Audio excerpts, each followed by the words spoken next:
Mount Everest 8,848 metre ऊंचा mount Everest पृथ्वी पर सबसे ऊंचा पर्वत है और कुछ अन्य सबसे ऊंची चोटियों और सबसे ऊंची पर्वत श्रृंखला के बीच खड़े होने के बावजूद पहाड़ों के बीच एक सच्चा सम्राट है जो अकेला खड़ा है। इस कारण से यह कहने की आवश्यकता नहीं है कि एवरेस्ट पर विजय प्राप्त करना एक प्रतिष्ठित उपलब्धि क्यों है। एवरेस्ट का सबसे आश्चर्यजनक पहलू यह है कि आज दुनिया के सबसे ऊंचे पर्वत के रूप में व्यापक रूप से मान्यता प्राप्त होने के बावजूद इसे हमेशा सबसे ऊंचा नहीं माना जाता था। कई वर्षों तक एवरेस्ट को पड़ोसी पर्वत कंचनजंगा से छोटा माना जाता था। यह काफी हद तक इस तथ्य के कारण था कि पर्वत के भारतीय पक्ष से चोटियों की एक श्रृंखला के बीच केवल एवरेस्ट का ऊपरी सिरा ही दिखाई देता है। उत्तर की ओर से तिब्बत में एवरेस्ट आसपास के पहाड़ों की तुलना में कहीं अधिक प्रमुख है और स्पष्ट रूप से उनमें से सबसे बड़ा है।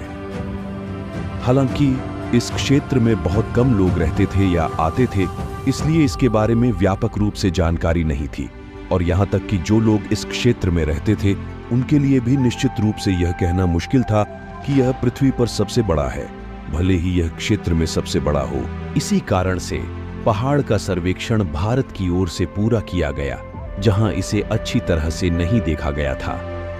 फिर इसी वजह से इसका नाम भी भारत के महासर्वेक्षक सर एवरेस्ट के नाम पर रखा गया, जिन्होंने इस पर्वत के ऊंचाई का निर्देशन किया था। दिलचस्प बात यह है, पहाड़ों के नाम रखने के लिए वहां के कुछ मूल नामों का उपयोग किया जाता था, लेकिन इस पर्वत के नाम निर्दिष्ट करने के लिए ऐसा नहीं किया गया था। बाद में यह पता चला कि तिब्बत में इस पहाड़ का नाम चोमोलुंगमा था, जिसका मतलब पहाड़ों की देवी होता है। इसका एक नेपाली नाम सागरमाथा भी है, लेकिन इसके बारे में भी बाद में पता चला। जब इसकी खोज हुई तब तक एवरेस्ट नाम इतना स्थापित हो चुका था कि इसे बदला नहीं जा सकता था। एवरेस्ट के इतिहास का एक और आश्चर्यजनक पहलू यह है कि दुनिया के सबसे ऊंचे पर्वत के रूप में अपनी स्थिति के बावजूद यह दुनिया के दो सबसे एकांत देशों तिब्बत और नेपाल के बीच स्थित है। 1856 में एवरेस्ट को सबसे ऊंचे पर्वत होने का दर्जा दिया गया, लेकिन उस पर चढ़ने की अनुमति नहीं थी। इस पर चढ़ने की योजना कई सालों बाद बनाई गई। दुनिया के सबसे ऊंचे पर्वत माउंट एवरेस्ट के शिखर पर सफलतापूर्वक पहुंचने वाले पहले लोगों के रूप में एडमंड हिलेरी और तेंजिंग नोर्गे को जाना जाता है। एडमंड हिलेरी न्यूजीलैंड के पर्वतारोही खोजकर्ता थे। उनका जन्म 1919 में ऑकलैंड, न्यूजीलैंड में हुआ था और उन्हें छोटी उम्र में चढ़ाई करने का शौक हो गया था। वह एक कुशल पर्वतारोही बन गए और 1953 में वह माउंट एवरेस्ट पर चढ़ने के लिए एक ब्रिटिश अभियान में शामिल हो गए। तेंजिंग नोर्गे नेपाल के एक शेरपा पर्वतारोही थे। उनका जन्म 1914 में नेपाल के एकल कुंभू क्षेत्र में हुआ था, जो माउंट एवरेस्ट सहित दुनिया की कई ऊंची चोटियों का घर है। तेंजिंग नोर्गे ने पहाड़ पर विभिन्न अभियानों के लिए आपूर्ति ले जाने वाले एक कुली के रूप में अपना करियर शुरू किया, लेकिन अंततः वह अपने आप में एक कुशल पर्वतारोही बन गए।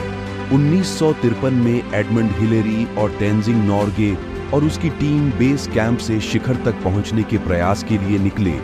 कई दिनों की कठिन चढ़ाई के बाद उसकी टीम का अभियान गर्म और आर्द्र जंगलों में शुरू हुआ, फिर ठंडे सदाबहार जंगल और घास के मैदानों में, और फिर ठंडी से शुष्क और हवादार परिस्थितियों में जब वे अधिक ऊंचाई पर चले गए। उन्होंने घाटियों और ऊंचे पहाड़ी दर्रों को पार किया जो 4,400 मीटर तक ऊंचे थे। यह ऊंचाई महाद्वीपीय अमेरिका के सबसे ऊंचे पर्वत के लगभग बराबर है। जैसे जैसे वे ऊपर जाते गए, इलाका और भी कठिन होता गया। ऊंचाई पर टीम को पतली होती हवा और कम वायुमंडलीय दबाव के अनुकूल ढलने की चुनौती का भी सामना करना पड़ा। हवा में सांस लेना कठिन हो गया और टीम के कुछ सदस्य ऊंचाई संबंधी बीमारी से पीड़ित हो गए।